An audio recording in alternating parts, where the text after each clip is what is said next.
Hey, good morning, guys. It is about almost 11 o'clock on Friday, April 2nd, 2021. Hope you're doing well. Um, a bit of a quiet day in the markets today. I'm not trading anything today. It is Good Friday, which is obviously a pretty big holiday. So the Forex market is open today. But the volume is going to be and liquidity is going to be pretty thin, so I just chose to stay out. So this video and the index markets are closed today too. So this is these indices for the video that I made yesterday or the day before, and they're not moving today because the market is on holiday. You go up here and it's on holiday. So all these are closed. That's why there's no movement.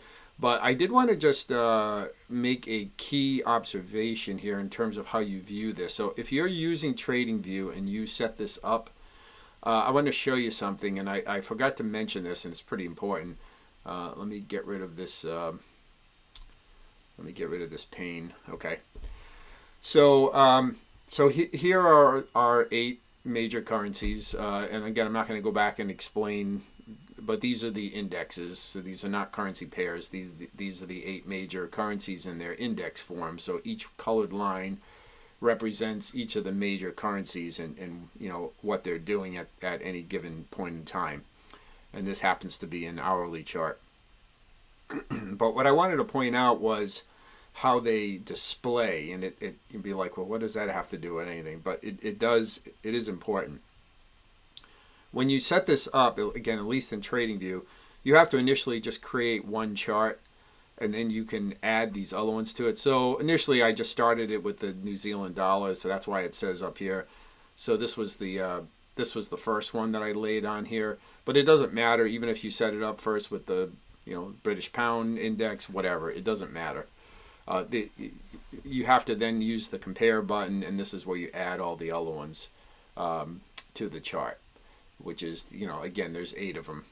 We have the New Zealand dollar, the British pound, Swiss franc, US dollar, Aussie dollar, Canadian dollar, euro, and Japanese yen. Okay? So, but what I wanted to show you is how this displays.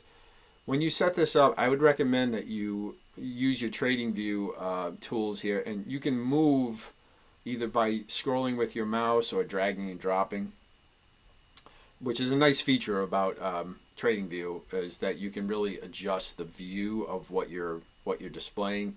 You can zoom in, zoom out really easy with a mouse, and it's going to really give you a nice view. But that actually can cause some confusion with this because what will happen is, and I just want to use something as an example. So if you look right now, what I want you to do is just look at this orange line right here. Now you can see right now in this current view, it is at the top of this ranking. Okay. Now you may think, well, does that mean it's the strongest? No. I'll explain to you briefly why it's not. But watch what happens when I scroll. Okay. Watch that line. Okay. Depending how I view, so now it's down here.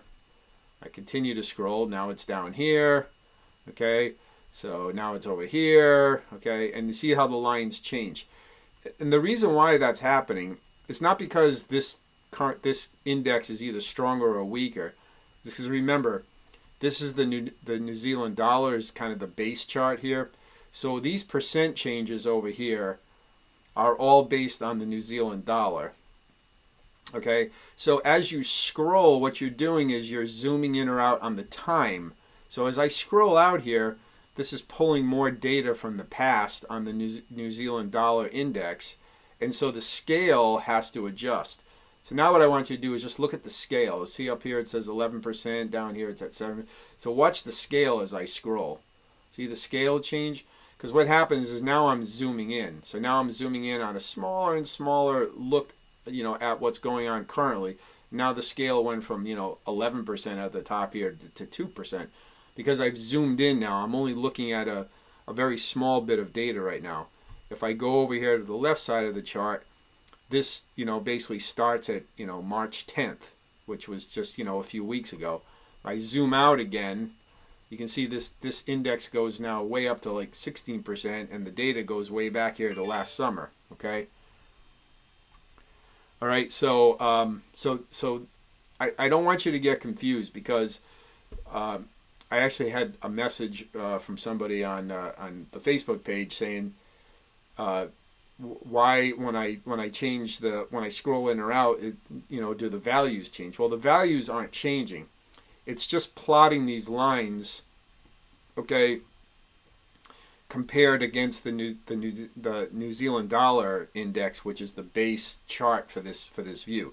Now, if I had set this up with the British pound, then the British pound would be the thing that would be adjusting this scale. So as I'm zooming in or out, these numbers are going to change. I mean, the rank and the stack ranking of these is going to change, but the numbers don't change. So here's another way to point this out. Let's look at the Canadian dollar. Okay, you see right now it says it's at 2.3%. Okay, plus 2.3%.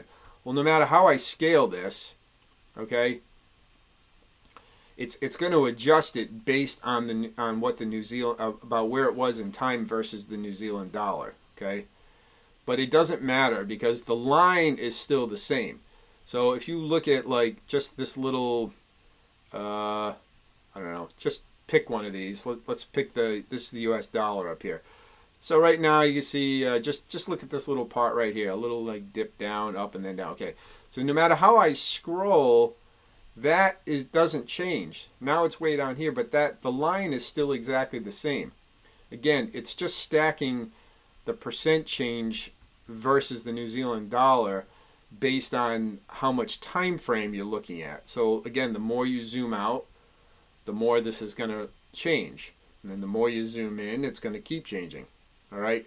So don't get confused by that.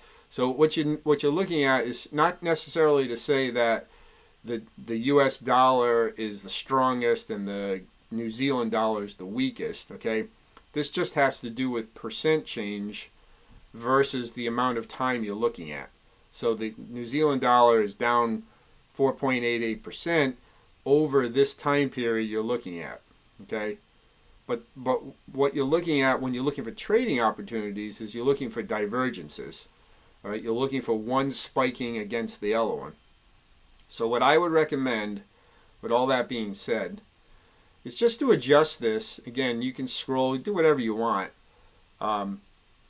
Just scroll it to a comfortable place where you can see most of the lines separated. You're never going to find one where they're completely separate. There's going to be some overlap on at least one of them. So, something like this or like this. I mean, if you really, because the more you zoom in, it's going to get confusing. So something like this, where you can zoom to a spot where you can see all 8 of these pretty clearly. And again, you're always going to have some overlap. So right here, like the yen and the Swiss, because they're both really have been hit pretty hard, are overlapping. And then when you look at this is where you make your decisions, okay? Now again, this is an hourly chart, and again, you can do this on any time frame. But so right now, you can say, okay, the Canadian, now again, the market's closed. These indices are closed, so this was as of yesterday. I'm not saying this is what's going on right at the moment because, again, the index market is closed. So you can see the last reading on this was yesterday, April 1st, 1700, which is 5 o'clock when the market closed. All right. But as of that point, you had the Canadian dollar trending up and the US dollar trending down. So theoretically, that was a diverging trade, and you could have sold the dollar CAD pair. Okay. Or you could have sold it, the dollar against the pound. You bought the pound US dollar pair, or, etc. All right. So I don't want you to get caught up. The bottom line is, guys, don't get caught up in where they appear, okay? Whether this dollar was up here or whether it was down here, it doesn't really matter because it all depends on how you adjust the time that you're viewing in the time frame, quite frankly. This is an hourly chart. If I go to the 15-minute, okay, they could change again. They might not, but they could. So right here, see the British pound is like number 3 right here on the hourly chart. I go to the 15-minute and now it's up here. But the line itself, the shape of this in the direction of this line is no different than it is on the hourly chart. All right, it stretches out a little bit, but it's still trending up. So don't get caught up by what order they appear in. That doesn't necessarily indicate strength. Now it might, but again, as it only in that time frame you're looking at. Because again, as I scroll out into a longer and longer time view, you know, and if this thing maxes out right here, this goes all the way back to November of 2019. You can see that's completely different view than if I zoom into what it's doing right now. Okay, so again, guys, just don't get caught up in where these appear on the list in your view. You just adjust your chart if you're using TradingView. Again, if you're using a different platform, then it's probably similar, but I can't say. I did go in and try to like change to lock the scale so that this wouldn't happen, so it would show the same regardless, but I can't find out a way to do that, because if you go in and change, if you lock the scale, then it completely kills the view. It basically puts all these, mashes them all together into one giant flat line. So there's no harm in leaving it like this, as long as you understand what you're looking at. That you just, all you're doing is looking at where these are going at the moment on that time frame. So again, I would just scroll your mouse and get a view where you can really separate out these lines and see where they're going. Okay, and again, this is an hourly chart. If we go to a 15, then you know we can see where they're at on the 15. Again, you can adjust your charts if you want. You know, maybe something like this where you can say, okay, here's what's going on. All right, now ideally what we still want are the sharp moves, because you know, again, there's not a lot here. That doesn't mean there's no trading opportunities here, but everything's just kind of moving pretty parallel with each other. You know, you get a little dip in the Swiss franc again here. You know, you got the CAD and the pound moving up. You have the dollar moving down a little bit, but there's nothing sharp. Okay, you got the Kiwi moving up, has been moving up the last couple of days, and you got the Aussie moving back up. So that's a little bit more bold moves. But you know, you don't have anything like this where you've got these things shooting right straight down like we had back here, or you know, or shooting straight up. You know, in real time, if you were looking at this, let's go back. You know, if we look at this, you know, on a trading day, this was the Japanese yen. This would have been, you know, a great day right here to buy the Aussie against the yen right here, right? This was, when was this? This was just last week, March 26th. Right? Japanese yen down, Aussie dollar spiking. So wherever this was a good time to buy the Aussie yen. So actually, let's go look at that. This was March 26th at 8 o'clock. So let's go look at that. I have to open my chart, my demo account here, guys. I'll do that in a second. But let's just go and look at that. And again, just at that particular moment, that's what it looked like. Okay, and you don't need a super sharp. You don't need a super sharp move like that, but ones like that are going to really give you a nice, you know, a nice potential trade opportunity. Okay, so here's the demo. What did I say? March 26th. Now, let me go to a shorter time frame here. March 26th. March 26th. And yeah, this is what we had right here. Here was March 26th. All right, and look what we had. Okay, we had price in a little accumulation phase. Price went up, then it came down again. This is a little liquidity dip, little ABC correction, and then boom, price shot up. Okay, so and I think I made this point yesterday too, guys. Sometimes you're going to get these signals like this, even these sharp ones. And it may not happen right away. You may go to the chart and so you jump in, then all of a sudden you see it go the other way, and you're like, oh God, why is it going against me? You've got to give these a little breathing, because remember what happens on big moves up or down. The large banks and the hedge funds and the big sellers and buyers, you know, the ones that actually move these markets, not retail traders. We are nothing. We're just basically like the fly on the camel's back. You know, we're just going along for the ride. The real big traders are the, again, the large banks and hedge funds and people that really, trade massive positions. They're the ones that move the market. Okay, us little retail traders trading,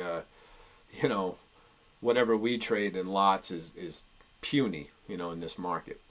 But since they need to get good prices before they push a market up, this is what they do. You have this little move up, and then now they want to push the market higher, but they need a better price. They don't want to buy up here because for them, even though this doesn't look like much, for them this could be millions of dollars between this entry and this entry. So they push the market down, and they hope that there are some people that are willing to sell right here. People think, oh, this is a sell. People jump in short. They tap into that liquidity pool, or maybe people went long and they have a stop loss over here somewhere. Or again, people think the market's heading down. They push it down initially. They basically take some of their money and they push it down initially, get retail traders to jump in short, and then they grab that liquidity. It's a big pool of money, and they take it the other way. Okay, so that's what they do. So that's why when you get these signals, and this doesn't matter any trading system, this is why this happens. It's not, people talk about stop hunting.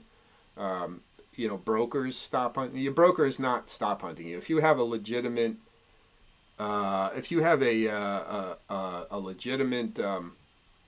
post, excuse me, a legitimate post. If you have a legitimate amount of a broker who's regulated or whatever, that's not going to happen. But it's the large traders that tap into this. Okay, it's the large traders that are tapping and hitting your stop loss, not your broker. Okay, all right. So just be aware, guys, when you, regardless whether you're seeing a spike opportunity like this, or you're just trading smaller divergences like this, give it a little bit of breathing room. Okay, give it a little bit of breathing room on your chart. So if you were trading this one, you probably want to put your stop way down here below this low. Don't put it right here. Don't put it even right here, although you probably would have been okay right here. This probably looks like a little Fibonacci area too, from here back down to here. If I put a Fibo on there, it's probably like 78%.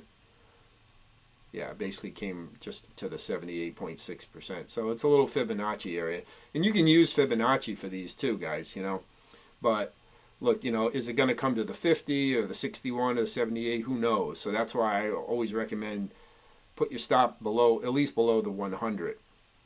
Because it could have come all the way back down, And even I might even go a little further than that, because it come all the way back down here. And then, one more little wick spike down here and take you out because you put your stop exactly at this low. And then, they stop you out and then they go. So, yeah, this is a Fibonacci retracement, but, in real time, you don't know exactly how far that Fibonacci retracement is going to go. So that's why I don't really rely too much on that, because you just don't know, what retracement level it's going to hit. But in that case, it's pretty clear. But that's in hindsight. So anyways, get back to this. So this is what you want to do, guys. Just make sure that when you're doing these, just, scroll your chart just so you can get a nice clean view of these lines separated as best you can. If you see any big spike moves up or down, those are the best opportunities. Pair that currency against one that's going the other way or is neutral. I mean, ideally you want to get them going in the opposite direction for the most impulsive move, but if none of them are, then you can take one that's kind of moving just sideways. That still would be pretty good. Wouldn't be as good as one's going completely divergent from each other, but it's still not bad. All right, because you don't get these, as you can see, you don't get these big spike ones every day. Most of the time, this is what you get. You're just getting prices meandering, and you're not going to get these big drops or big pushes up. Those don't come along every day. If you get one, great. Then those are the ones you want to really capitalize on. All right, but most of the time it's going to be this very subtle differences. Okay, but it doesn't mean these won't be big moves on the charts. All right, because it depends which one is driving more. Is this U.S. dollar down move stronger than this Canadian up move? I mean, that's when you go and look at your chart and try to say, okay, is it moving? But if you do get in, like I said, just give it breathing room. Okay, because it's quite possible that the large traders are going to, go the opposite way temporarily. Because what they're doing here is they're pushing this down. They're starting to sell their positions, but then they need a little bit of liquidity, and so they may push it back the other way, for a few hours, several hours, and then push it up. So you give it a little bit of breathing room. Okay, that I know I keep saying that, but It's really important. I've noticed that when I've gone back and back tested these, it's critical. So, you know, if you see that going up, just put your stop down here. That's all. Instead of putting it right here, you don't want to get stopped out because you would have missed out on this big move. If you'd gotten in, even if you'd gotten in here a little bit late, even if you'd gotten in here, if you took this all the way to the top, whoops, even if you got in here, you took this all the way to the top, you know, that's 145 pips. You know, for a, now this is a 75 pip stop loss because you bought way at the top here. You know, so that's a decision you have to make, you know, because you don't know that this started going up, that you didn't know this was going to come down. You know, you might have just got in here thinking it was going to keep going. Give the trade a little bit of breathing room or scale into it. If you don't want to take that risk, use a smaller position size initially, and then as it starts to go in your direction, you can add on. So maybe start with, you know, a half size position, and then, you know, when it takes out this high, it keeps going, then you can jump in with a bigger position if you're worried about, you know, that kind of a stop loss. But just give the trade some breathing room, okay? But the main point of this video, guys, was just, again, to talk about this and how you want to scroll this out and just get these into a nice clear view so you can see these separated out as best you can, like this. This is really perfect right now. And again, the market's closed, so that's why these are not moving. You know, just look for divergences. Just look for one trending down and look for one trending up. And again, you know, 15-minute time frame, that's going to be a little bit more noise. That could easily change. This could be going down. You're like, oh, good, I'm going to sell the dollar. And then 15 minutes later, it's spiking back up again. That's why I'm not really a big fan of these short time frames, because I like to be able to hold my trades for, you know, a minimum of a day or two. And on the 15-minute, I think, you know, some of this can just be noise. So that's why, you know, you might be better off on the hourly chart, you know, where things are going to sustain for a longer period of time. So, but all right, so I'm going to leave it there. And I just wanted to point that out because if any of you have gone and looked at this, or if you're considering it, or if you have a trading view and you're playing around with this, you know, maybe this came to your mind, but as you scroll and you look at the chart and say, oh my God, why are the order of these things changing?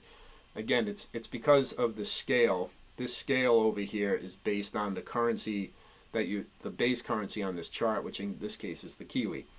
All right, and so as you scroll, what you're doing is you're changing the amount of time data it's looking at, and so the scale has to adjust to go back and capture all that previous data. All right, but again, the order that they appear will change, but the lines themselves, the trending part of the lines currently is not changing. It's just the stack order changes based on the scale. But that should not be what you're determining. Okay, this is just a snapshot in time right now, and yes, the Kiwi and the Swiss franc and the yen are still probably the weakest right now, and the Canadian dollar and the US dollar the strongest. That's true. But, you know, if you're looking for just day trades or short-term swing trades, what you're just looking for is divergence. You know, it doesn't really matter. You're just trying to trade strong against weak, okay? Or strong against neutral or weak against neutral, okay? So that's what you're looking for. All right, so I hope that helps. It's an important element of this.